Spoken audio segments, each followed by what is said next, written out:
When we begin to understand biblical prophecy, what's about to happen next is going to affect the whole planet Earth.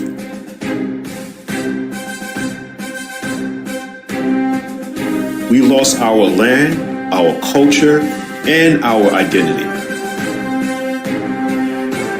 There is a great awakening amongst the scattered tribes, and now we must return to the covenant of our forefathers.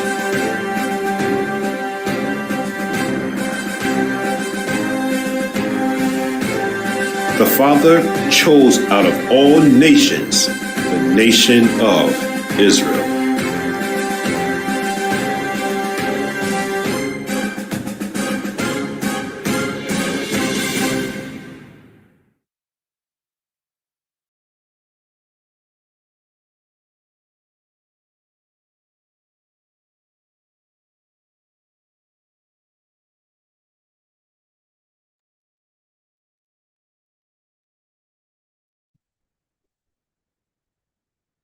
Okay, shalom, shalom, everybody. Once again, I want to thank you for taking time out of your busy schedule. You could have been doing anything, that you've been wanting to do, but I'm glad that you took time out of your schedule to join me here.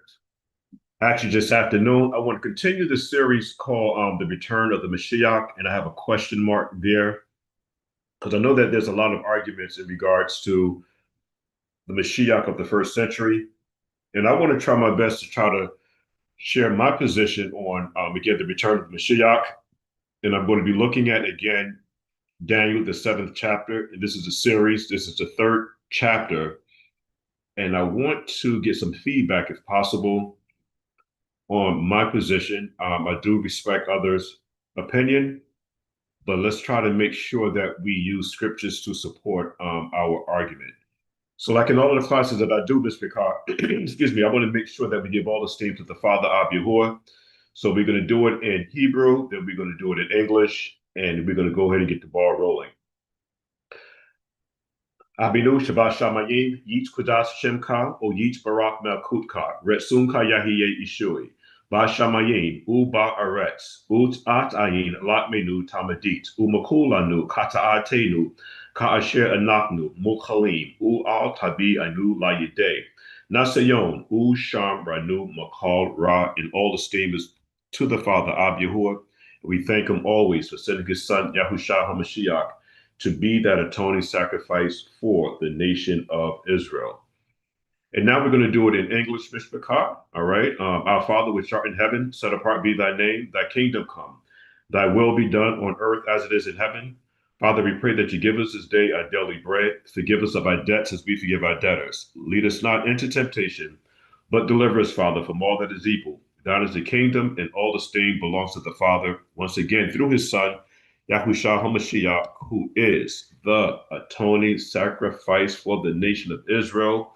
And we always want to make sure that we thank the Father for all the great things that he has been doing, sending all of the great prophets, sharing with us how important it is to be in covenant relationship with him. Now, if you notice now, I always bring up this particular slide. And I do take a lot of respect for this, what we called back in the day, Lashawan, ancient Hebrew. I find it very interesting.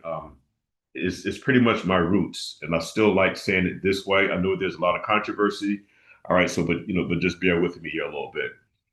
Abinawa Shabbat Shamayim Yit Kodash Shemka.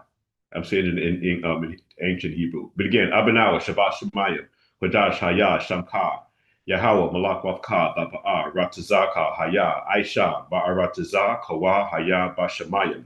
Nathan Lanawa Lakam Ka Yawum Wasalak Lanawa Kawab Waf Yanawa Kasalak Lanawa Kawab Waf Yanawa Wala'a Babaya Anawa Banasa Yawan Abal Hawashayanawa Mayan Rai Kaya Laka Hamalakwa Walahala Wahatha Paharath Lahai Wilamyam. And once again, all the esteem to the Father through his son, Yahushua HaMashiach, who is, again, that atoning sacrifice for the nation of Israel. Those of you that are watching through YouTube, please hit the like button, the subscribe button. This helps create an algorithm so that others can also tune in and watch today's presentation. Again, this is the return of the Mashiyach, and I want to give a little intro before we get started.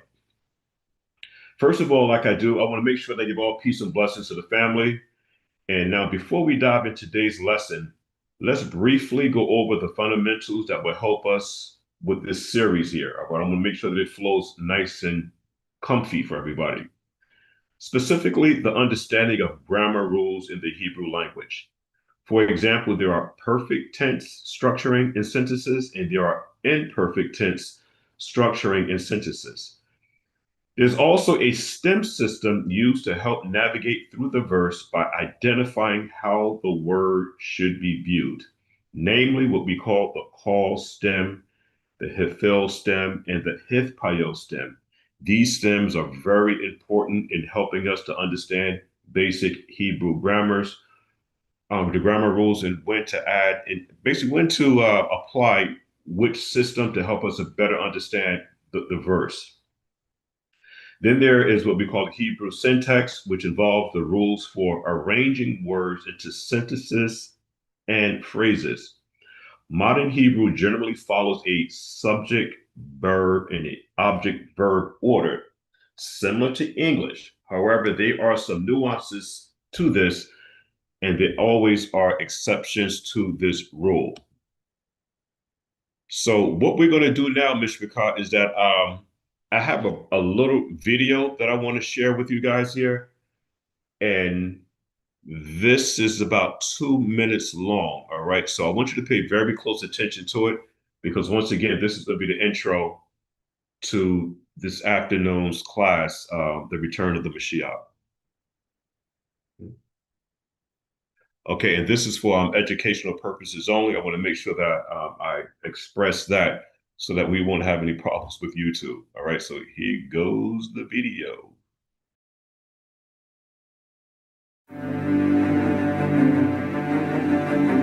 Who or what is the little horn or Antichrist power mentioned in Daniel 8? What does the Bible say about this end-time power that wore out the saints of the Most High and stamped the residue with its feet?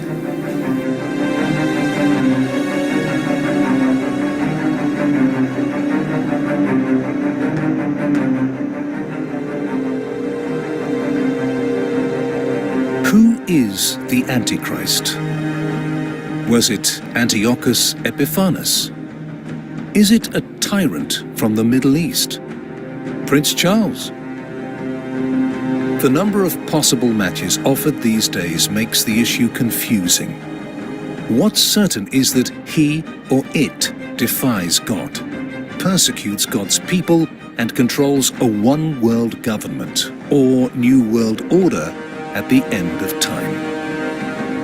Would God really leave to speculation an issue as important as the identity of the Antichrist? No. In fact, the Bible describes the unique features of the Antichrist in such detail and with such clarity that there can be no mistaking it for any other entity. For brevity, this list is taken mostly from Daniel 7. More information can be found in 2 Thessalonians 2, 1 and 2 John, and Revelation 13. Daniel 7 expands on the statue dream of Nebuchadnezzar and depicts four beasts in the same order as the sections of the statue, beginning with the lion as Babylon, the bear as Medo-Persia, the leopard with wings as Greece, and ending with a terrible beast with 10 horns. Out of 3 of these 10 horns comes a little horn power, otherwise known as the Antichrist. Daniel 7 verse 7 tells us that the Antichrist rose from the 4th kingdom. Behold, a 4th beast, and it had 10 horns, and there was another horn, a little one. This point already eliminates Antiochus IV Epiphanes, who lived during the time of the Greek kingdom, which is the 3rd kingdom mentioned by Daniel, not the 4th. The real Antichrist rises from the 4th kingdom, Rome, which followed Greece.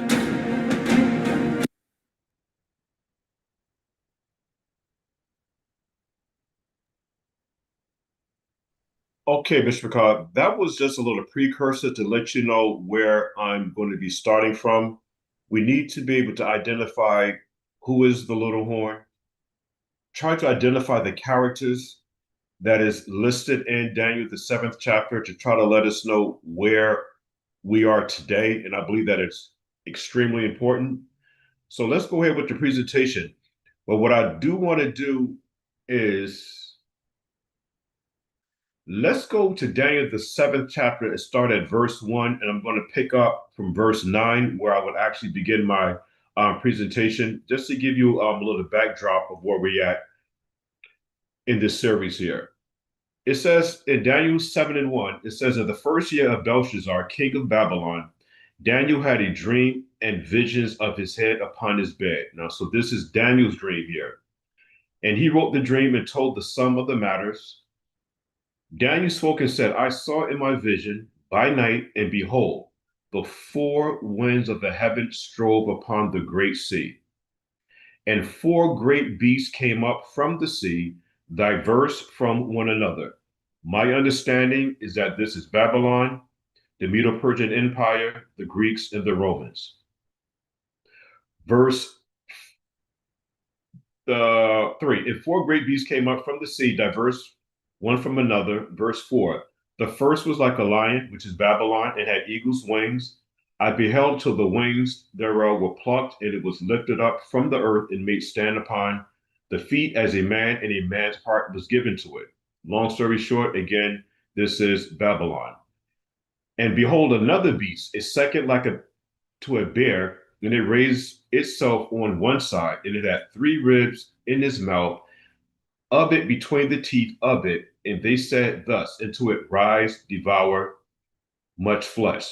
This is the Medo-Persian Empire, and the three ribs in the bear's mouth represents now who the Medo-Persian Empire had conquered. And those three ribs that's in his mouth is Nebuchadnezzar had conquered Babylon, Egypt, Lydia, and also Assyria.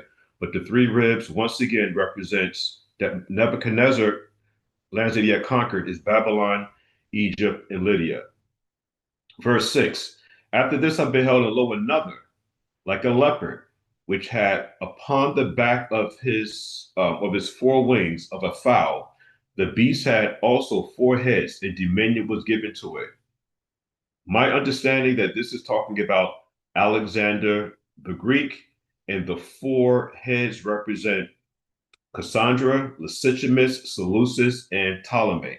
I talked about that in the other lesson, so I'm not going to go any further into it than that. And I would advise, if you're not familiar with what I'm saying, please go back to the presentation that I did, part 1 and part 2, because again, the main topic today is to start from Daniel, the 7th chapter, all the way down. Verse 7, after this I saw in the night visions, and behold, a fourth beast. This fourth beast was dreadful and terrible and strong, exceedingly, and it had great iron teeth. It devoured and brake in pieces and stamped the residue with its feet, with the feet of it. And it was diverse from all the beasts that were before it. All right, so this fourth beast is different from all of the beasts that was before it. But watch what happens now is that this fourth beast had 10 horns. Very important. This fourth beast had 10 horns. Now, watch what happens with Daniel in verse 8. I, which is Daniel, considered the horns, and behold, there came up among them another little horn.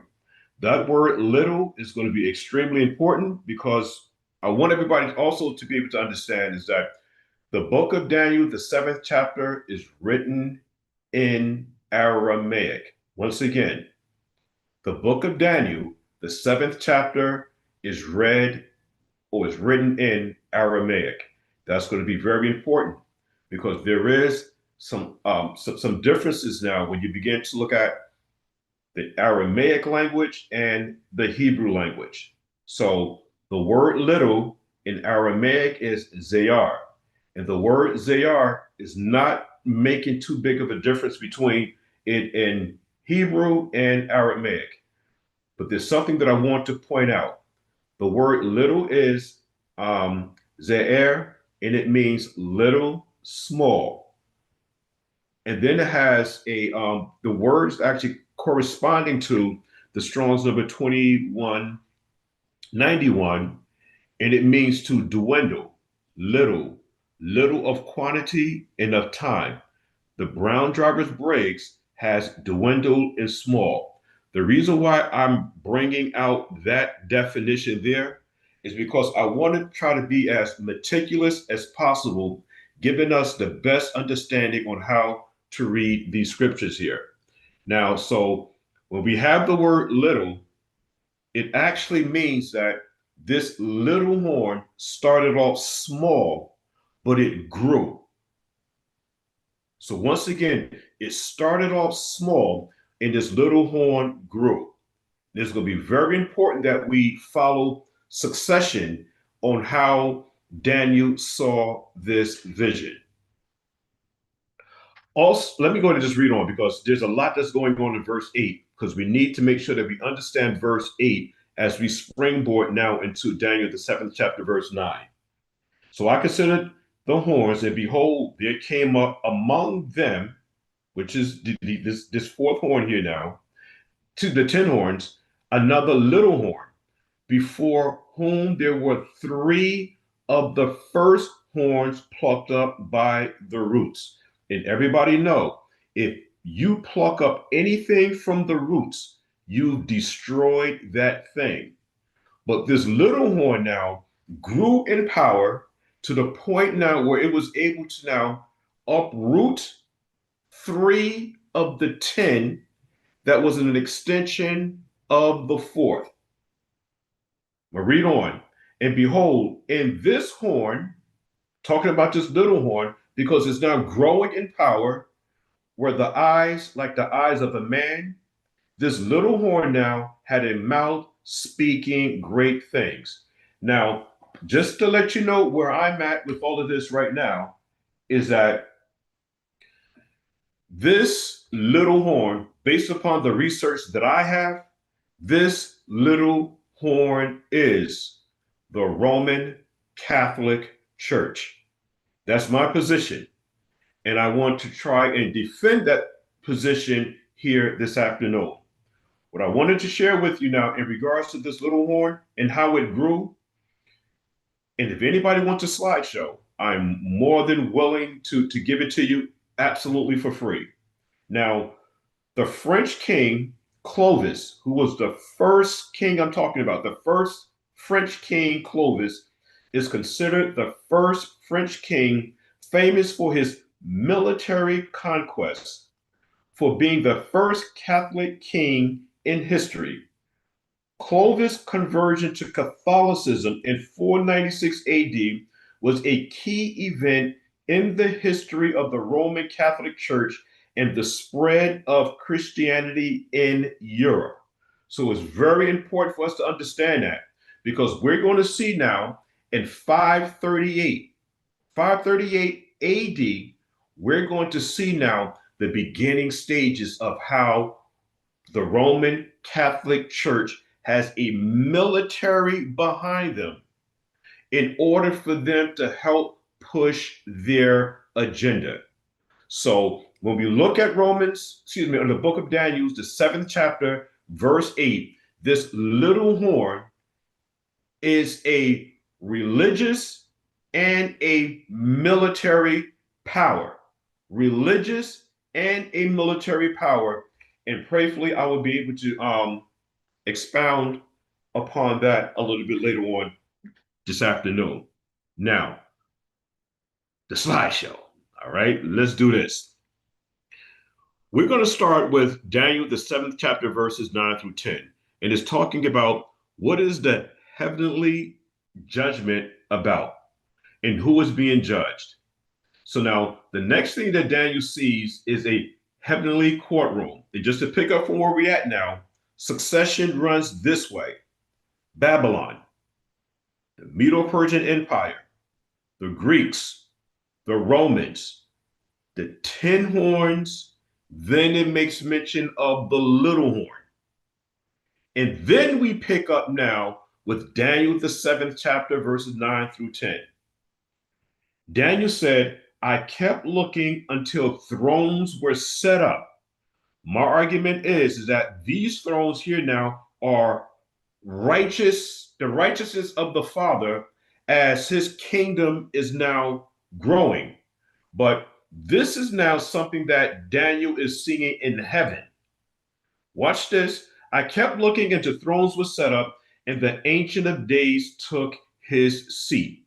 We have to identify who is this Ancient of Days, and he took his seat. Then it goes on to mention his vesture was like white snow, and the hair of his head like pure wool.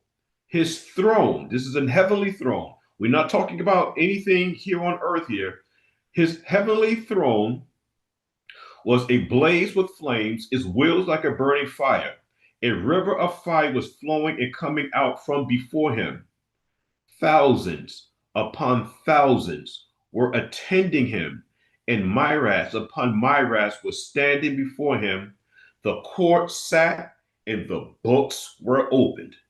When I read this, every time I read this, it sends chills down my spine.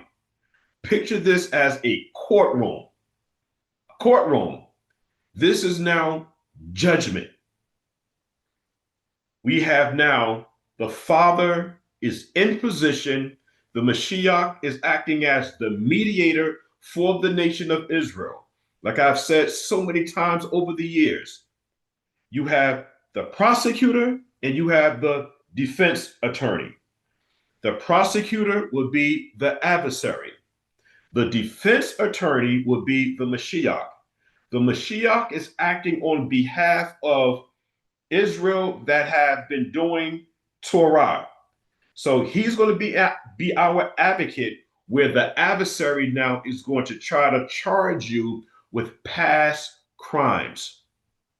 Very important. So I want everybody now to try to get a mindset where we have the Ancient of Days, the books are open, the defense attorney, which is the Mashiyach, is now defending the nation, not the nation of Israel, but those now that are following Torah. I believe that that's going to be very key in helping us to understand all of this here. So, with reading Daniel, the 7th chapter, verses 9 to 10, did you notice that a court sat and the books were open? Now, this is my question as I'm putting together this slideshow presentation. What is the purpose of a court? What does it do? The court is a branch of government responsible for the resolution of disputes. You have the prosecutor, you have the defense attorney. A court resolves disputes in accordance with the laws of this government. And these laws that I'm talking about here, as we put this now in a biblical context, my argument is that the Father gave us laws, statutes, and commandments at Mount Sinai. It is Israel's responsibility to follow those laws, statutes, and commandments. If you don't, there are repercussions behind that. And so at this court scene here now is that you will be judged on how you behaved in accordance to the law. And the law is now the laws, statutes, and commandments. And understanding, okay, the redemptive role of the Mashiyach. Let me just throw that in here. Now, since God is presiding over the court, and the reason why I have God here, because there's a lot of people that are watching, and I just want to make sure that they understand, things from a Hebraic perspective, and also I want to kind of cater to Western thought. But whenever I say God, I'm talking about the Father, Ab Yahuah. So since Ab Yahuah is presiding over the court, the laws of this government are the laws that would be used to evaluate each case. I have a case, every brother, every sister has a case, and you will be judged accordingly. Now, what is the purpose of books? Books provide evidence. The court needs to examine evidence so that it can make a judgment, and the right judgment at that. The evidence must be examined and investigated so that a right decision can be made. We can be forever thankful and rejoice that the Father is a righteous judge. He will make the right decision. Once again, I believe he will make the right decision. Psalms 19:9. It says, the fear of the sovereign is clean, enduring forever. The judgment of the sovereign are true. They are righteous altogether. So again, the Father is a righteous judge. We have a good defense attorney, which is Yahushua HaMashiach. Only thing that we have to do is make sure that we always put our best foot forward in following the Torah. Now, also notice where the judgment scene is taking place. Of course, we know it is in the presence of the Father as he sits on his throne. But this is the question. But where is that exactly? Where is the Father's throne? And my argument is that the Father's throne is in the most holy place.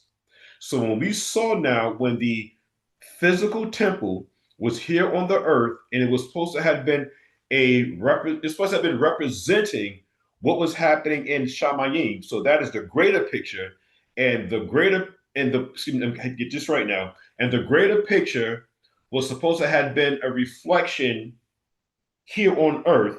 And so one was supposed to mimic the other. So when the high priest goes into the Holy of Holies during the 7th month, the 10th day, asking for forgiveness for the whole nation of Israel, we see that the priests, they obliterated, okay, that whole process there. So this court scene here now is being taken place in a heavenly court, and this is done now in the Holy of Holies, and this is where the two cherubims is over the mercy seat. And notice now that I said mercy seat, because this is where the high priest will go and ask for forgiveness for the sins of Israel. Now we have a greater priest that is doing that. And my argument is that high priest now that Moses spoke nothing of is actually Yahushua HaMashiach.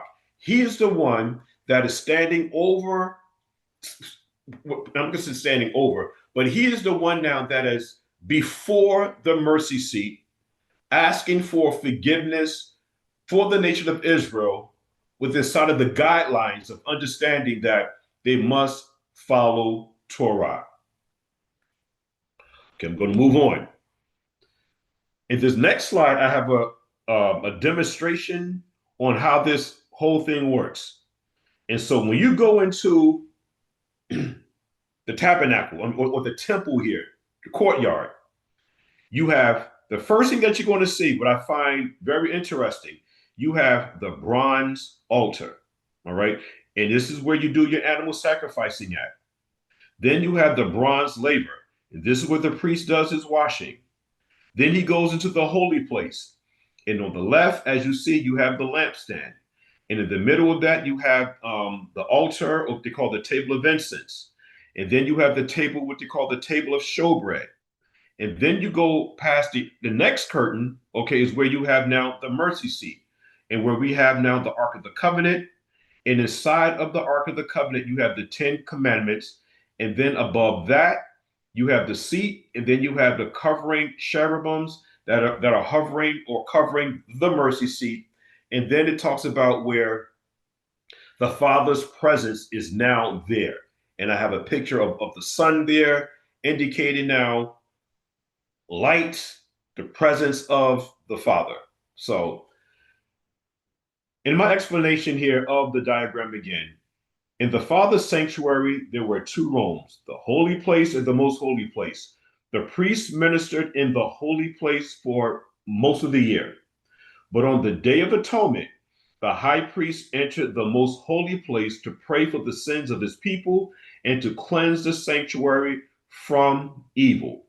The Ark of the Covenant was in the most holy place. That means the judgment scene of Daniel 7 must be located in the most holy place of the heavenly sanctuary. All right. That is very important that we understand what is going on in the book of Daniel, the 7th chapter, verses 9 through 10. I also want us to take notice now of a few things here. The Bible has a lot to say about the books that are open in heaven, because I want us to understand is that when you go into the holy place, you have what they call the table of incense. And you only go into the Holy of Holies during the 7th month, the 10th day. But if a person now committed a transgression where there needs to be an animal sacrifice, because remember, there are 5 sacrificial services. 2 are mandatory. The other 3 are voluntary, and we'll talk about that a little bit later. So not every single transgression you had to do an animal sacrifice, but animal sacrifices were done every single day. Every single day. So whenever a person committed a crime that required animal sacrifice, the person will bring the goat, the lamb, or the bull to the priest. All right. And let's deal with a goat for now. I would bring my goat. And what I'm doing now is that I'm going to transfer my guilt onto an harmless, innocent animal that has no blemishes. It is my responsibility to cut the throat of the lamb. This is now signifying that that should have been me. I'm cutting the throat of this animal because I was supposed to have been that one that died. But I'm transferring my sin to an innocent goat. Sins can only be transferred where you're now cleaned from something that is clean. It can't be broken bones and filthy or anything like that.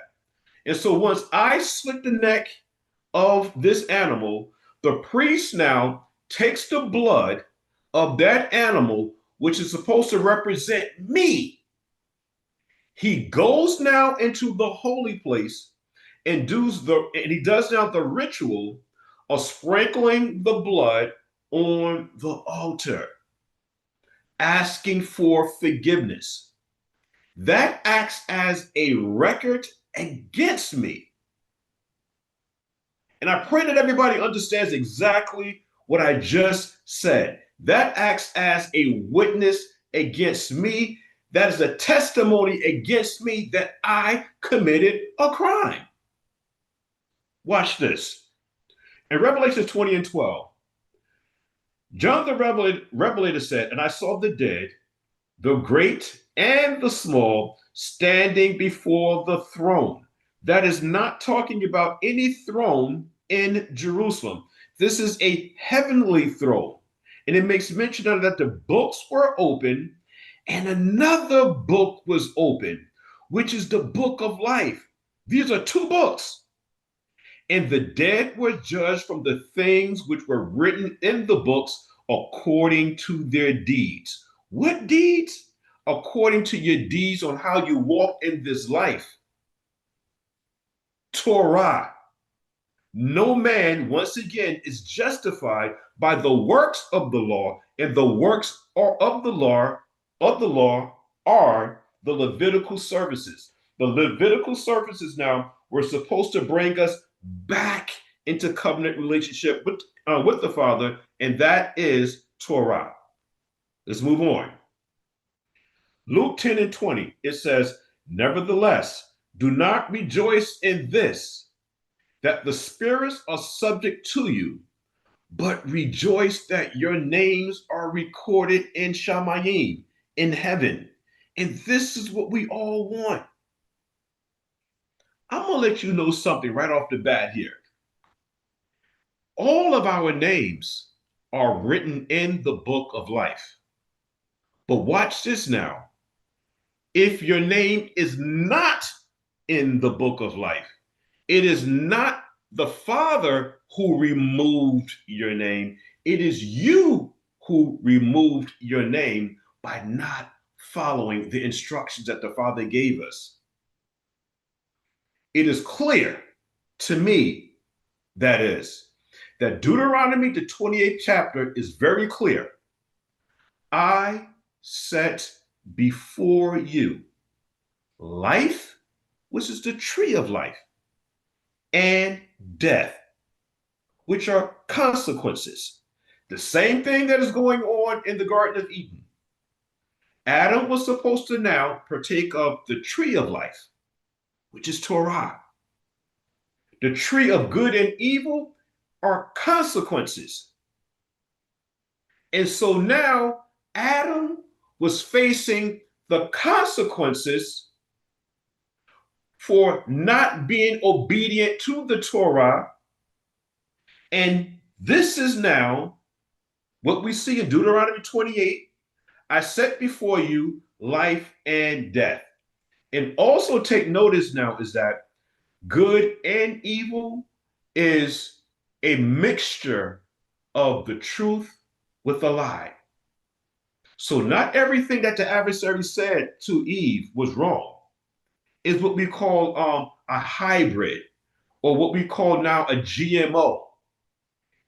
Some good and some bad. So the Father's asking us to do now is to be obedient to Torah and to live in the perfect will and not the permissive will. I pray that that was clear. Now it also says now in the book of Daniel, the 12th chapter, verse 1, it says, now at that time, Michael, and the word Michael means one who is like El, or one who is like God. And I'll leave it there. All right. You could we'll talk about that later.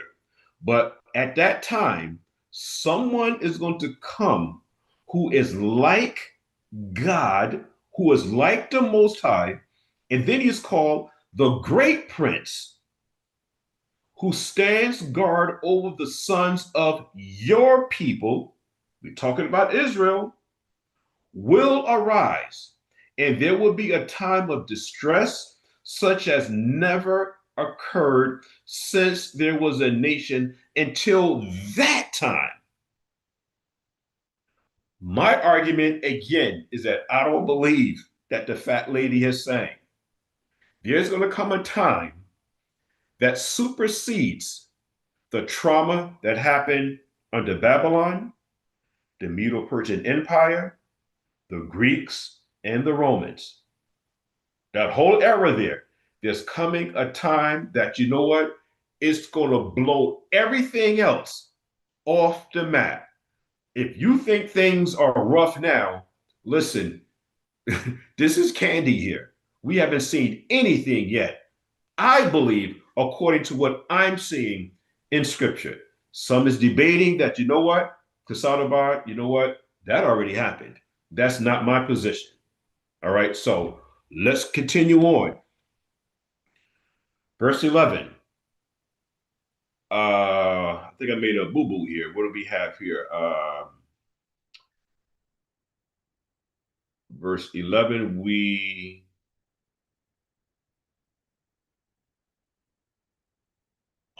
we're good. Oh, I read this already. What, the slideshows getting mixed up? Okay, yeah. Here we are here, 12. 12. My mistake, Mr. McCart. My mistake. Okay, so now notice what happens after the court sat and the books were open. Now let's look at Daniel, the 7th chapter, verses 11 through 12. Then I kept looking, which is Daniel. I kept looking because of the sound of the boastful words which the horn. My argument again is that this horn is the little horn. And if we follow succession, it goes again this way. Babylon. There was no mention of a little horn during the time of Babylon. There is no mention of a little horn during the time of the Medo-Persian Empire. There is no little horn mentioned during the time of the Greeks. During the time of the Romans, we begin to see now the coming in of the little horn. But watch again succession. If we are to believe that major problems began to happen with Rome around 476 AD, because after that now we have the 10 horns. These 10 horns are now in play, which is an extension of Rome. And then now with the 10 horns, there comes up a little horn, and that little horn removes 3 of the 10, which gives us now 7. The little horn removes them by pulling them up from the roots, indicating to me now is that they're now destroyed. Let's read that. Then I kept, which is Daniel, kept looking because of the sound of the boastful words which the horn was speaking. I kept looking until the beast was slain and his body was destroyed and given to the burning fire. As for the rest of the beasts, their dominion was taken away, but an extension of life was granted to them for an appointed period of time. There's a wealth of information there, but Mishra, just work with me a little bit. We're going to try to unravel all of these layers that are mentioned here in Daniel, the 7th chapter, verses 11 through 12. Watch this now. The fourth beast, which was extremely strong, the one that had the 10 horns and the little horn, was destroyed. It was because of the sound of the boastful words that the horn was speaking, that the beast and the horn were destroyed. Now, we're going to identify who this little horn is later on in the study. I'm getting ahead of myself here a little bit. For now, notice that it has been judged by the Father and was destroyed. Here we see the destruction of the beast along with the little horn, destroyed by fire from the sovereign, or to be more specific now, from the Father's throne. So I've already covered this here because I'm just going back over my notes here. Remember in our Daniel 3 study how we discussed that those who were not in harmony with the Father could not survive in the fiery furnace of the Most High's glory. And I also want us to take note of the other beasts, which means now the lion, the bear, and the leopard were allowed to live on, meaning this: Babylon, Medo-Persian Empire, and Greece were granted extensions of life, and we're going to address that a little bit later. But the key to understanding that now is that it makes mention, just to give you a little side note here, all right? Because I don't want to leave anybody hanging.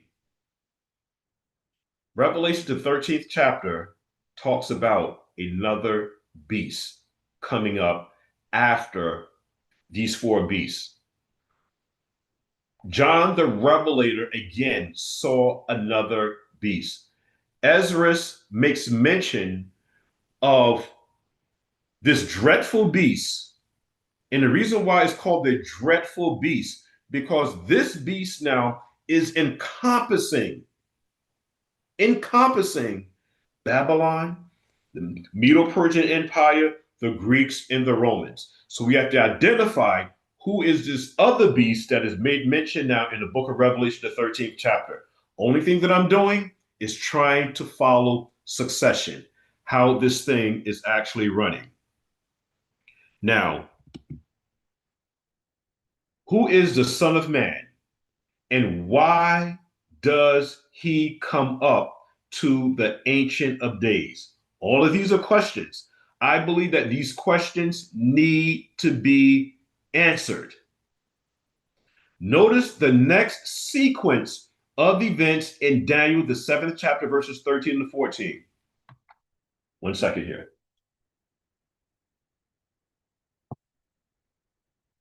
Daniel said in verse 13, I continue looking in the night visions, and behold, with the clouds of heaven. And that, when it says with the clouds of heaven, the clouds is a Hebrew idiom. Everybody knows that this is referring to angels, all right, messengers. And behold, with the clouds of heaven, one like a son of man was coming. And he came up to the Ancient of Days. And this son of man was presented before him.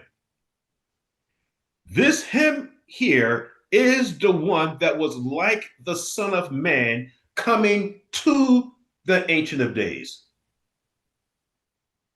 And to him, I believe, to be the Mashiyach, was given dominion, glory, and a kingdom. And a kingdom. Now, this dominion, this glory, and kingdom would be now given to the nation of Israel through obedience, because this him, which I believe to be the Mashiyach, is Israel's defense attorney. But before Israel can inherit anything, there must be the death of the tester. I believe that this is the Mashiyach. And when the Mashiyach died, now you have those that are in righteousness, they can now be heirs to the promise. A testament is of no value until the tester dies. My will, it is of none effect until I die. Then my family receives the inheritance. That should be clear. And to him was given dominion, glory, and a people. Now watch this now, that all the peoples, nations, and men of every language might serve him. And this is going to be hard for a lot of people. And I am not excluding Israel, but I'm here to share with everybody. There will come a time where righteousness will reign over the whole planet Earth. Everybody is going to have to adhere to Torah, not just the nation of Israel. It is a process, I understand that. But this salvation is not exclusive to only Israel. It simply is not. I have seen so many I think the woman is Simone Biles, and she's this famous gymnast. I have seen so many flips and turns with Daniel 7, 13, and 14. It's ridiculous. All type of handstands and backflips and somersaults and round offs and semis. It's unbelievable. It says what it says, that all the peoples, nations, and men of every language might serve him. His dominion, his kingship, his rulership is an everlasting dominion which will not pass away. And then it goes on to elaborate. And his kingdom is one which will not be destroyed. It gets no simpler than that. That is basic 101. But again, I have seen so many twists and turns with Daniel 7, 13, and 14 that it's just mind-boggling. But again, who came up to the Ancient of Days? That's a question. Who is this person?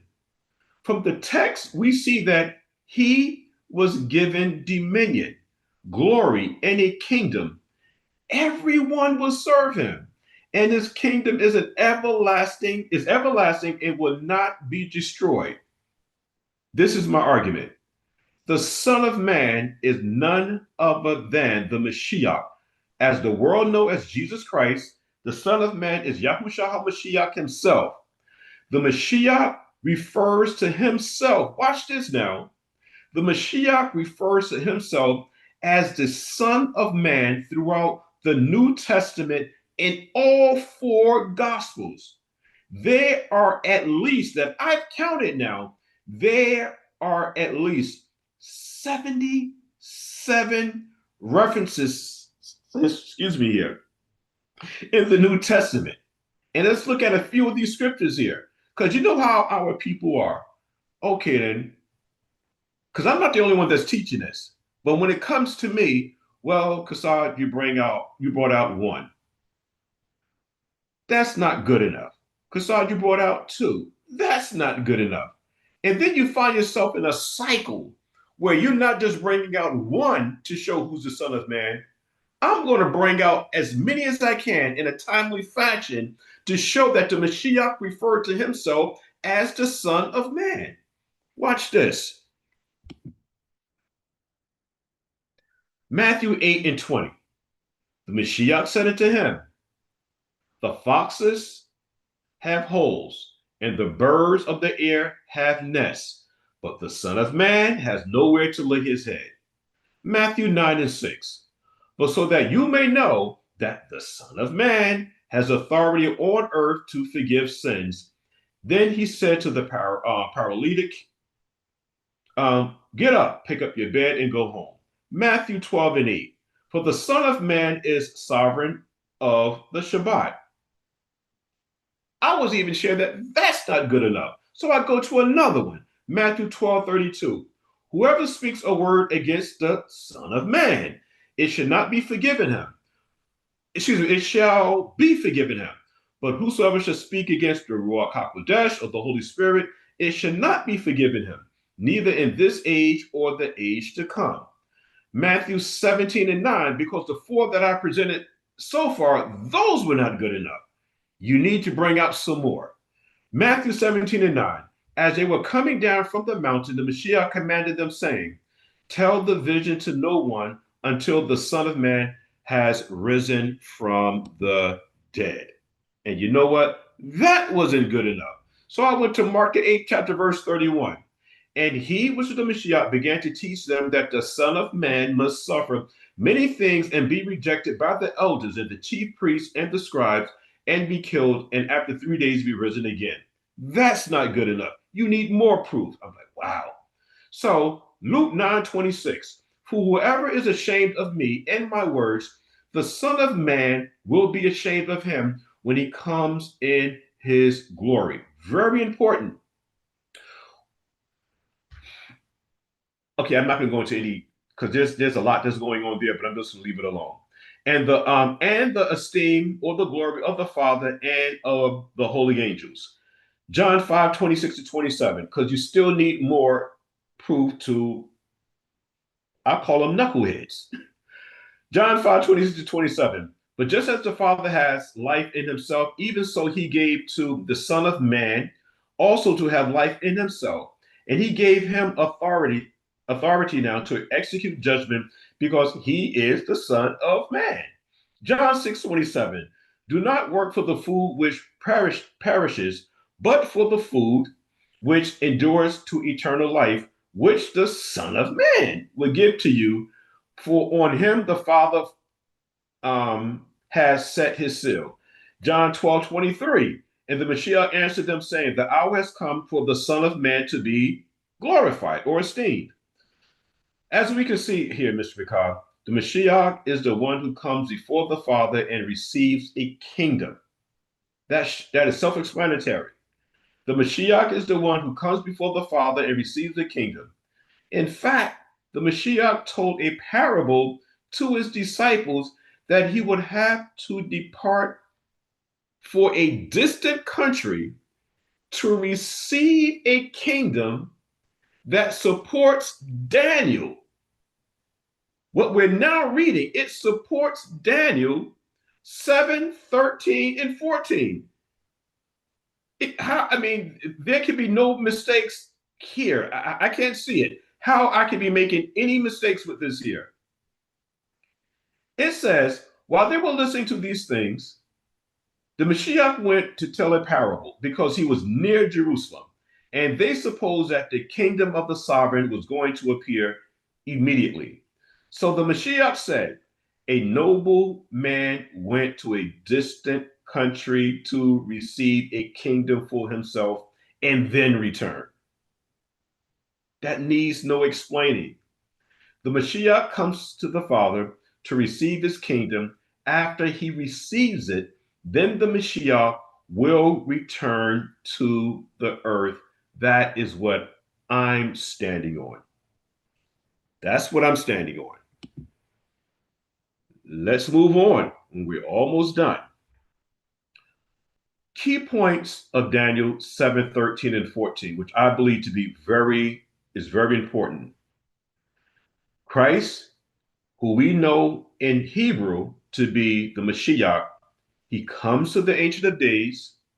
He receives his kingdom. Here the Mashiyach is pictured entering the throne room of the most holy place, not the holy place, but the most holy place, to judge his people in a positive sense by rescuing them from the power of the little horn.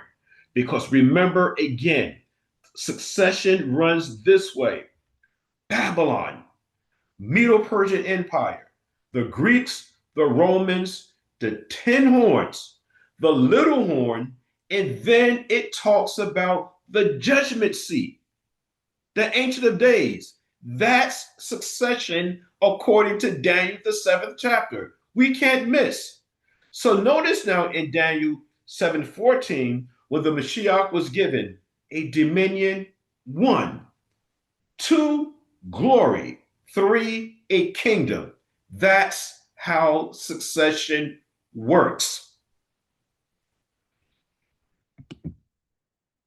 Okay, 17. Let's dissect this here a little bit more. First, dominion is given to the Mashiyach. We're going to see that the little horn power exercise, watch this now, Mishpachar, religious dominion over the saints. Once again, the little horn power exercise religious dominion over the saints. However, the Mashiyach reasserts his dominion in the judgment, and we'll see that in these points as we see this reemergence of the Father's truth, which were trampled upon by the little horn. Now, second, glory is given to the Mashiyach. So this calls to mind worship service in Revelation, the 14th chapter, verses 6 and 7, where the Mashiyach is pictured restoring a true knowledge of the Father. We're talking about the creator God now here, the creator of all things, and of true worship. Notice the hour of his judgment and glory in Revelation 14, 16, and 7. Watch how this is so crystal clear. And I saw another angel or messenger flying in the midst of Shamayim, having the eternal gospel, the Besorah, the good news, to preach to those who live on earth. Watch this now. And to every nation, not just the nation of Israel, and to every nation and tribe and tongue and people. Didn't we just read this previously in the book of Daniel? And he said with a loud voice, fear the sovereign, and gave him glory, because the hour of his judgment has come. Worship him who made the heaven and the earth and the sea and the springs of waters. That's crystal clear. Third, the Mashiyach receives a kingdom. A kingdom is not only land and authority, It includes people.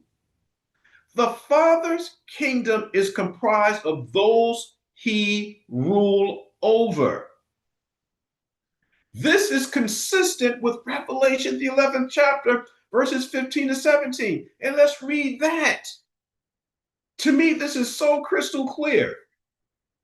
Then the seventh angel sounded, and there were loud voices in Shamayim, in heaven. This is an heavenly courtroom. I'm not talking about here on earth. I believe that there is too much emphasis on that temple that was standing during the first century. For every scripture that a person wants to argue 70 AD in that temple at that time, I have 10 scriptures to share that the Mashiyach was talking about something greater than that. Greater than that is the reason why I argue a system that passes 70 AD. The temple that the Father is trying to build are people, and the Mashiyach is that chief cornerstone. This is the reason why it was called Herod's temple.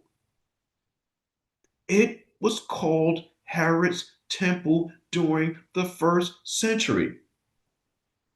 Herod even placed an eagle, which is the sign of the Roman Empire, and that eagle symbol is still relevant and around us even to this very day. That eagle, Rome, I believe, or America is an extension of Rome. It's on your monies. You go into your courtroom, the eagle is there. It's on the flag. The eagle is there. The eagle now has on one set of its claws arrows, which represents war. On the other side of the eagle's talons, it has peace offerings where it looks like maybe some type of grain, but is representing peace. And there has been times, if you notice, and what I would do in the next presentation, and I write that down so that I remember, there was a time today, I mean, I'm talking about with this time, with the last like 4 months, when Donald Trump was doing his speech, the eagle's head was turned towards the arrows, which represents wartime. And when the eagle's head is turned towards the peace offering, the grains, that means that we're living in a time of peace. Mishpachah, it is very important that we pay very close attention now to symbols. Everything matters. Everything. And once again, I respect everybody's opinion. I do. But I don't believe in everybody's opinion. I do. Trust me, I do. I believe, me personally, the fat lady has not sang yet. I read all of that. Okay, I think I read all of that, verse 17.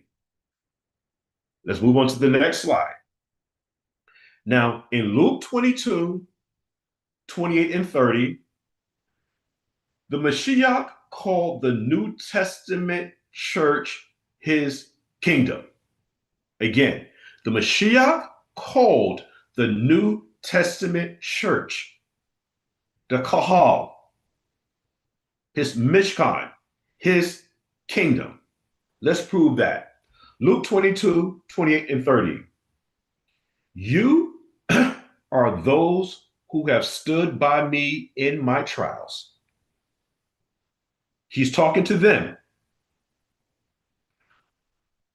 I was going to go somewhere else, but I'll leave it there. Okay. And just as a father has granted me a kingdom, I grant you that you may eat and drink at my table in my kingdom.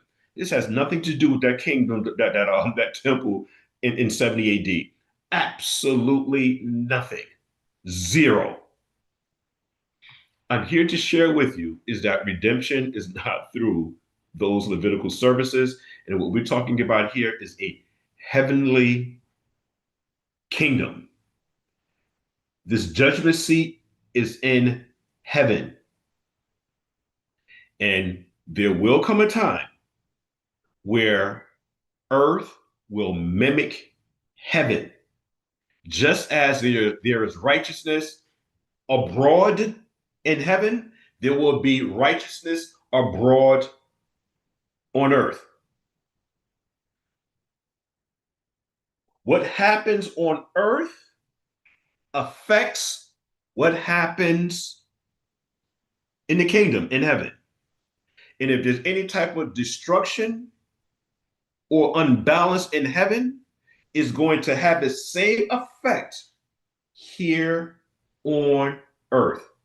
They mirror one another. It's a marriage. What affects the groom affects the bride. What affects the bride, it affects the groom. Very easy. Let's read verse 30. Luke 22 and 30. That you may eat and drink at my table in my kingdom, and you will sit on thrones judging the 12 tribes of Israel. And we know that he was talking to who? His disciples. Daniel 7:14. And then people say, oh, see, he was talking to the 12 tribes of, his 12 disciples and not to us here today in 2025, where we don't have where we can't be partakers of that kingdom that is being mentioned here. And that is false. That is false. Daniel 7:14.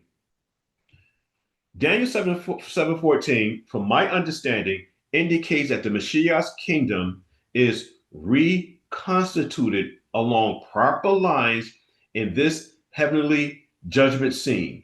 Verse 14 also indicates that it is a movement made up of every nation and tribe on planet Earth.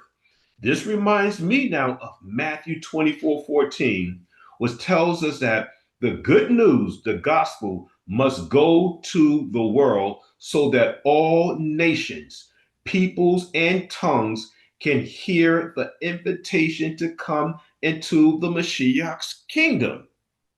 This takes nothing away from the nation of Israel. And yes, I do believe that there is still a nation of Israel after 70 AD. And just as a sidebar, let me share this with you. Luke, I think it's 21.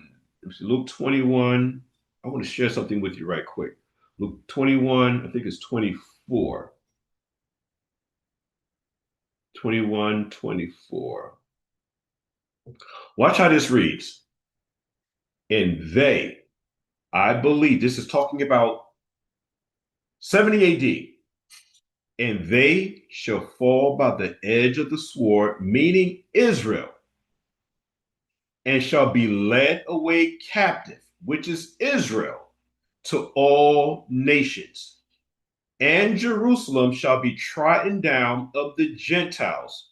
These Gentiles are the Romans. And every nation now that is working with Rome, because Rome had a large military and it consisted of more than Romans. It was a confederate. It is in the book of Daniel, where it talks about all of these nations where there was a confederate against the sovereign. And so in Jerusalem shall be trodden down of the Gentiles until the times of the Gentiles be fulfilled. I believe that is self-explanatory. You don't need to be a rocket scientist to figure that out. So once again, this reminds us of Matthew 24:14, which tells us that the gospel must go into the world so that all nations, peoples, and tongues can hear the invitation to come into the Father's kingdom. All right, very important. Now, this should be the game changer. All right, if anybody believed anything outside of this presentation, now you are free to believe whatever it is that you want to believe, and that's fine. I'm not here to argue that. I will answer questions, but again, I want this to be understood too. If we agree, fine. If we don't agree, it should also be fine. All right. We should not lose friendship and, because we don't agree.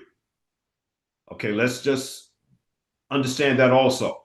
So, again, like I have been sharing, how does the sequence of events in Daniel 7 match with Daniel chapter 2? Because they're complementing one another. So far, we have seen a succession of world kingdoms from Babylon to Medo-Persia to Greece and then to Rome. That was followed by a heavenly court, a judgment, and the Mashiyach receiving a kingdom. That sequence follows the same pattern in Daniel, the 2nd chapter. Come on, how can we miss that? Let's look at the graph below for a comparison between the two chapters. Daniel chapter 2, this is getting very easy. I can almost do this blindfolded. Daniel chapter 2 speaks of Babylon, the Medo-Persian Empire, Greece, Rome, Europe. It talks about a stone. And then it talks about a mountain. And this stone becoming, let me back up here now. This stone that was cut out without hands, all right, without hands, became a mountain and filled the earth. The earth. For some odd reason, people believe that they're going out in space somewhere. But this righteousness, this mountain, which represents a kingdom here on earth, is going to fill the whole earth. This stone became a mountain and filled the whole earth. This is explained to us in Daniel, the 2nd chapter. Successive world kingdoms. I believe that this stone is the Mashiyach. This mountain here is the Father's eternal kingdom. Daniel chapter 2 extends and is further explained in Daniel, the 7th chapter. So 7 is complementing Daniel chapter 2. Babylon is the lion. The Medo-Persian Empire is the bear. The Greeks or Greece is the leopard. Rome is the beast. Europe, here now we have the 10 horns. Then after the 10 horns comes the little horn. There is no mention of the little horn during the time of Babylon, the Medo-Persian Empire, the Greeks. You don't see that now until after 476 AD. You then see now the 10 horns. Then you see a little horn. That's how it works. And it is said, it is called a little horn because the little horn grows and the little horn runs for 1,260 years. And we're going to talk about that a little bit. Daniel chapter 7 has lion, the bear, the leopard, the beast, the 10 horns, then the little horn. Then it talks about, after the little horn, the Ancient of Days took his seat, a court sat, books were opened, the Son of Man is given a kingdom. Then it talks about his dominion is an everlasting kingdom. His kingdom will not pass away. His kingdom will never be destroyed. How can we not see the comparison with Daniel 2 and 7? I mean, how do we get around that? We have 5 more slides.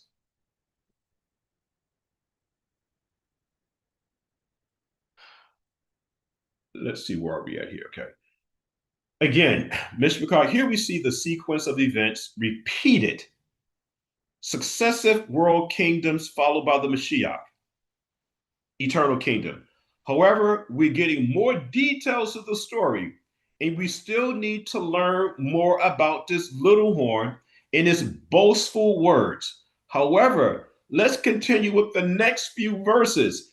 Daniel, the 7th chapter, verses 15 and 18. Watch this. As for me, the me is Daniel. Daniel, my spirit was distressed within me, and the visions in my mind kept alarming me. He's like, what the heck is going on? I approached one of those who were standing by. We're talking about messengers here, standing by, and he began asking him the exact meaning of all of this because his spirit was distressed. So he told me and made known to me the interpretation of these things. These great beasts, which are four in number, are four kings who will arise from the earth. All right. But the saints, which are the righteous ones, but the saints of the highest one will receive the kingdom. But the Mashiyach has to receive the kingdom first. Then first must be the death of the tester. One will receive the kingdom and possess the kingdom forever for all ages to come. This vision alarms Daniel. It was troubling and stressful for him. However, Daniel is encouraged by the explanation. Notice that verse 18 is the end result of the vision. That is, after the successive world kingdoms, the saints of the Father will receive the kingdom and possess it forever. The Father's people will receive the kingdom because the Mashiyach conquered sin and death at the cross, at the tree. All right. Mashiyach invites us to his kingdom as well as to reign with him on the throne of the Father. He encourages us to preserve and keep the faith because he will give us permission to sit on his throne with him. And we can look at Revelation, the 3rd chapter, verses 20 to 21, to support what I just said here. Revelation 3, 20 and 21. Behold, I stand at the door in each and every one of our lives. The Father is, the sovereign is standing at the door and he's knocking. If anyone hears my voice and opens the door, I will dine with you.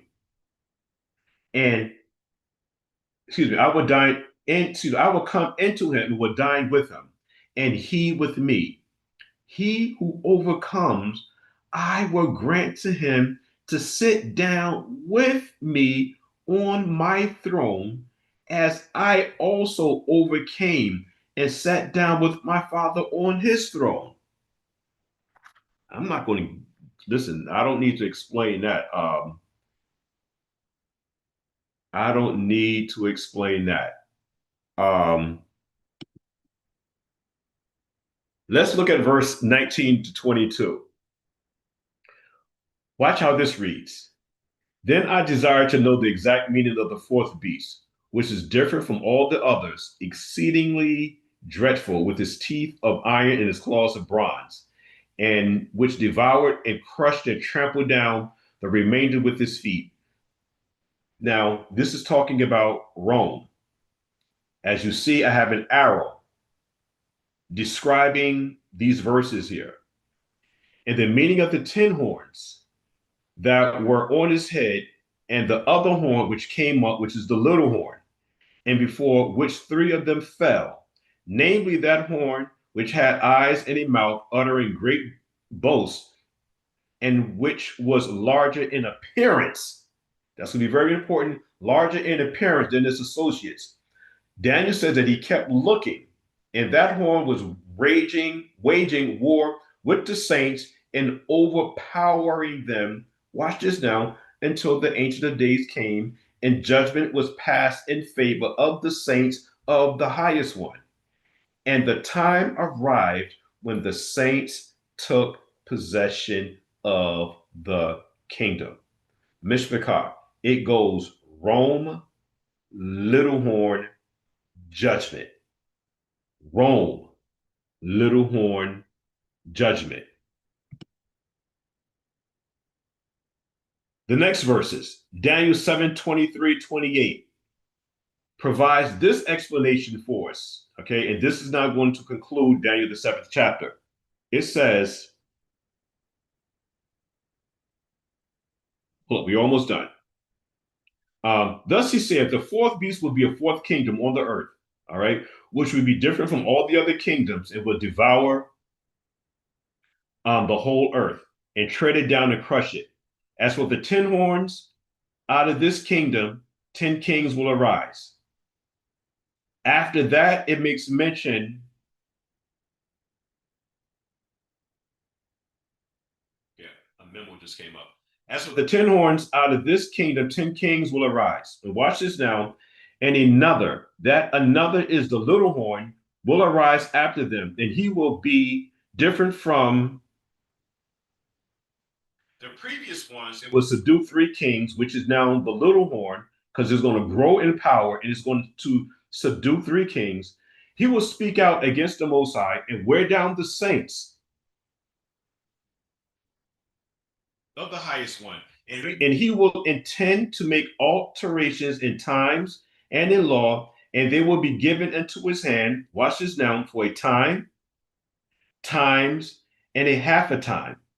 But the court will sit for judgment, and his dominion will be taken away, annihilated, and destroyed forever.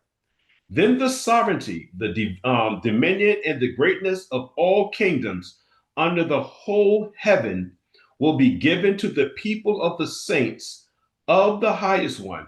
His kingdom will be an everlasting kingdom, and all the dominions will serve and obey him.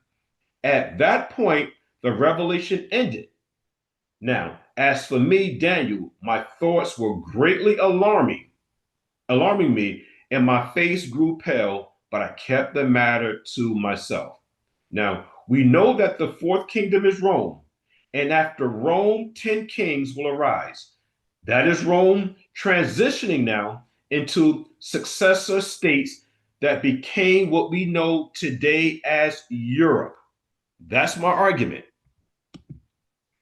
Now, I want us to understand that the number 10 is symbolic and inclusive now of many states. But however, we see that once the successor states of Europe are in place, a little horn arises now and removes 3 kings and then speaks out against the sovereign. It tries to change laws and persecutes the fathered saints for a specific time. That time was a time, times, which is times 2, and then a half a times. That specific time period is given. And as we can see, we're getting more details about the little horn. And let's summarize at least the 10 characteristics that describes the little horn. That describes the little horn, so we can identify who and what it is.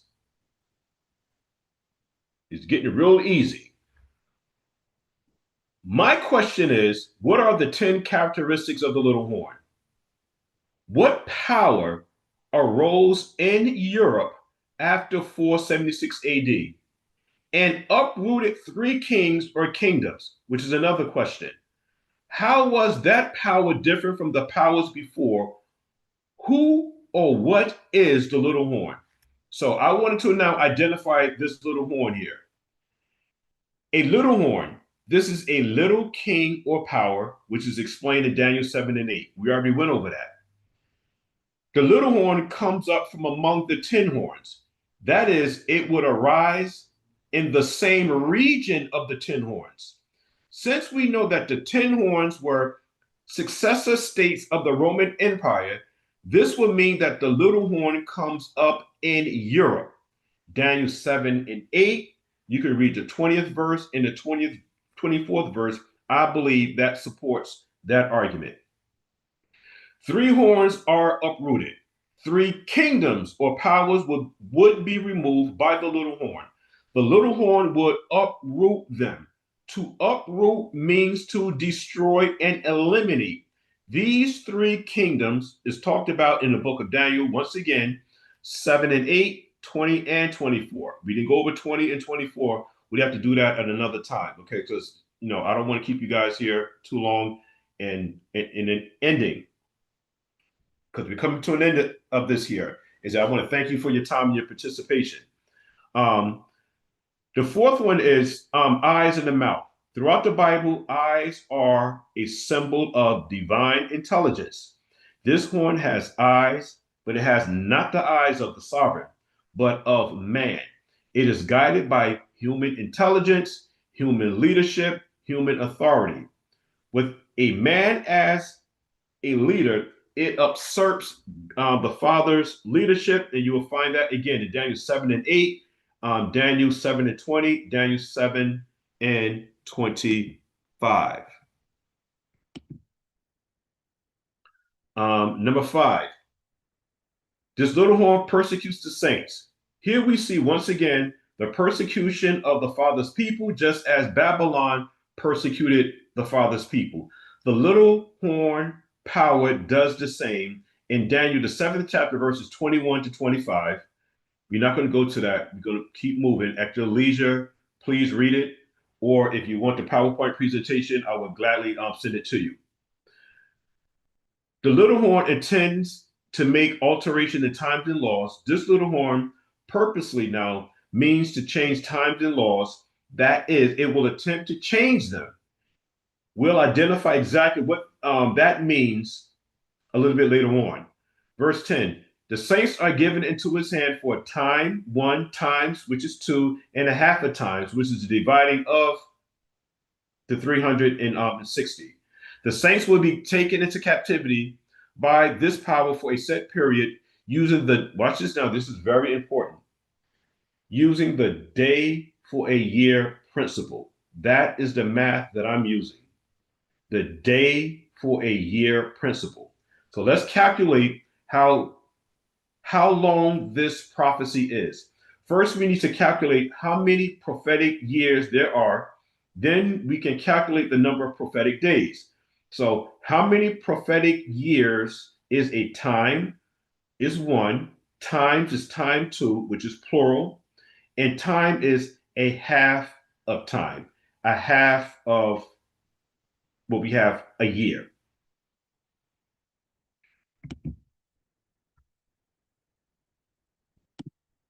Okay, if we add them together, we have time times and a half a time, which is 3.5 prophetic years. This would mean that the saints are given to the power of the little horn for 3.5 prophetic years. So how many prophetic days are in a year? First, a month in the Bible is based upon lunar, with the understanding now of 30, 30, 31. So actually it's 30, 30, 31. And that 30, that last day is what we call an intercalary day. But I wanted to stress the point now is that with the lunar reckoning, it's 29.5 days. But some of the academia reports that I have been looking at, they try to round it off, but I'm not rounding it off. It is actually 30, 30, 30. And again, that intercalary day is what we have now, a change of seasons. So anyway, if there are 30 days to a month, then there are 360 days in a year, which is my argument. Given that, we can say that there are 360 prophetic days in a prophetic year, which can calculate the total number of prophetic days to 3.5 prophetic years. And so time is 1, which is 360, times 2 is 720, because the only thing that I did was I multiplied 360 times 2, which gives you 720. And then half of 360 is 180, which gives you 1,260 prophetic days, which means now years. So this little horn now is to reign for 1,260 years, not 1,260 days. And we'll talk about that 538 AD at another time when we begin to add that to the 538 period. We'll talk about that a little bit later. And Mr. McCall, we're about to close the show. Therefore, there are 1,260 total prophetic days that the little horn power would take the Father's people captive. And since we know that a prophetic day in Bible prophecy is a literal year, we can conclude that 1,260 prophetic days calculates to literally 1,260 years.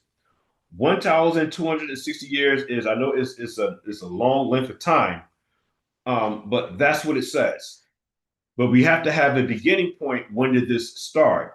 Now, this time period compasses many generations and eras. That means that this little horn power would take the Father's people captives for 1,260 years. Recall that Judah was taken into captivity to Babylon for 70 literal years. But notice now that 1,260 years is a multiple of 70. Okay, so 70 times 18, okay, gives you 1,260. That is the time, times, and a half the time prophecy is working off the pattern of the years of captivity in literal Babylon. In this case, the time, times, and times is spiritual captivity of the Father's people in spiritual Babylon. And the last presentation slide here, Mr. Vikar, is this one here.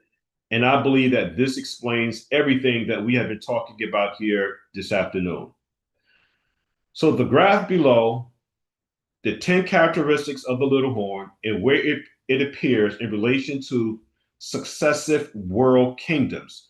Notice that the little horn does not rise to prominence until after the fourth kingdom, Rome, and after the 10 horns, the successor states. So if you look at the far left, you have the this colossal figure, this metal image, and it represents Babylon, which ran from 605 to 539 BC.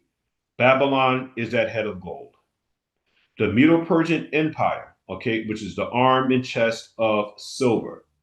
The Medo-Persian Empire ran from 539 to 331 BC. The hips and thighs of bronze, represents Greece. Greece ran from 331 BC to 168 BC. And then we have the iron. The iron, I believe to be Rome. Rome ran from 168 to 476 AD. And this is Western Rome Empire. Let's also take notice too is that it has two legs. So we also have to go into Western Rome and Eastern Rome. Eastern Rome meaning now the Byzantine Empire. That is also part of the history. Then from 476 AD, let's read the 10 characteristics, and then we'll go through that, and then we'll be done. And then if anybody have any questions, you're free to ask. The 10 characteristics of the little horn. We have a little horn. It comes up from among the 10 horns. 3 horns were uprooted because of the little horn. The little horn had eyes in the mouth. The little horn speaks out against the Most High. The little horn arises to prominence after the fourth kingdom, which is Rome, and after the 10 horns. The little horn is different from the other horns and is larger in appearance. The little horn persecutes the saints. The little horn intends to make alterations in times and laws. The little horn is given to the saints for a time, times, and a half of times. This is my presentation, Mishvikar. So from 476 AD, 1,260 years, and there's some other things that's happening inside of that. But again, we can't do everything in one day. So Mishvikar, which leads us up to today, this is your brother's presentation on ushering in the return of the Mashiyach. And I know I said a lot, And so what I'm looking to do is to get some feedback on what you brothers are seeing in regards to the presentation that was just presented. I'm having trouble getting into, hold on one second, Mr. McCarr, hold on.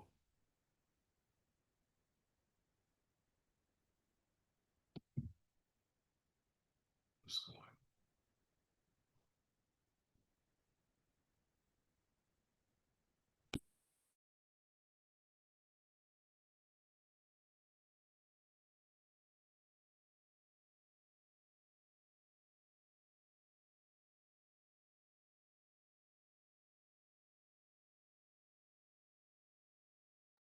Anybody have any questions on any of the slides or anything that needs to be elaborated on?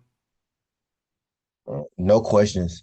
I would like to receive the PowerPoint slides from you, but I think I think it's a good lesson because it's just showing us how close we are to the return of Mashiyach.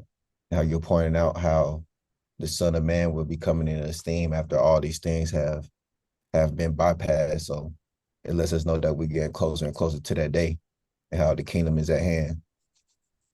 Yes, sir. I truly believe that we're living in some very serious times here. I truly believe that for sure. Yes. Um, Good job pointing it out too, because it made me look at Daniel 7 more different now. yeah, hallelujah, hallelujah. And when I send this slideshow presentation, obviously, if you have any questions, as always, please feel free to hit me up, and we can try and clear anything up that might be misunderstood. Okay. Do you have those previous two also from Yes, I do. would you mind sending them all in one email for me so I can go in order? Yeah, okay, I'll definitely do that for sure. Thank you for that. Okay, no problem. Okay, Mr. McCarr, I don't see any questions here on YouTube either. So I want to thank everybody for your time and your participation. I pray that the Father continue to bless each and every one of you. And once again, I thank you for your time and your support. And with that, Mr. McCarr, I'm going to say shalom, shalom. Shalom.